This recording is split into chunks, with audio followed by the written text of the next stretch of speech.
My family hated me. The ending was crazy when I figured out they wanted to make me broke so they can torture me. The first time I realized my family might hate me was the night they toasted to my future.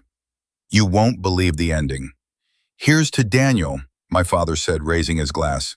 The most successful man in this family. Everyone smiled, everyone cheered, but no one looked happy. My sister Emily stared at her plate. My cousin Marcus kept watching me like a gambler studying a jackpot. And my mother's smile, it didn't reach her eyes. At the time, I thought I was imagining it, until 3 weeks later. My bank called. Mr. Daniel, we received documents requesting financial control transfer in case of medical emergency. They're signed by your family.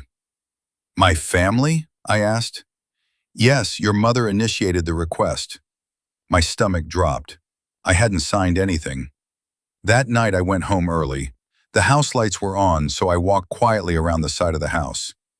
And then I heard them. Through the open kitchen window, Marcus's voice first. Once he signs the insurance papers, everything moves to the family trust.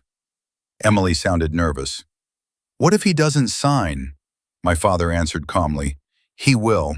He trusts us. Then my mother spoke, and her voice was colder than I'd ever heard it. He's had his success. It's our turn now. Silence followed. Then Marcus laughed softly.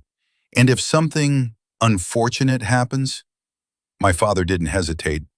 Then we inherit everything anyway. I stood there in the dark, listening to the people who raised me plan my financial funeral. But they forgot one thing. I built my fortune by being smarter than my competitors.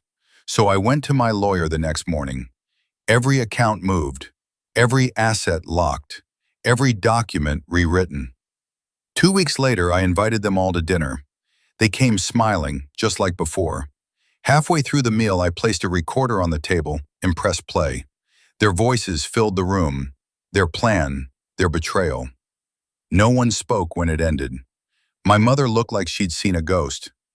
Daniel, we can explain. I stood up and grabbed my coat.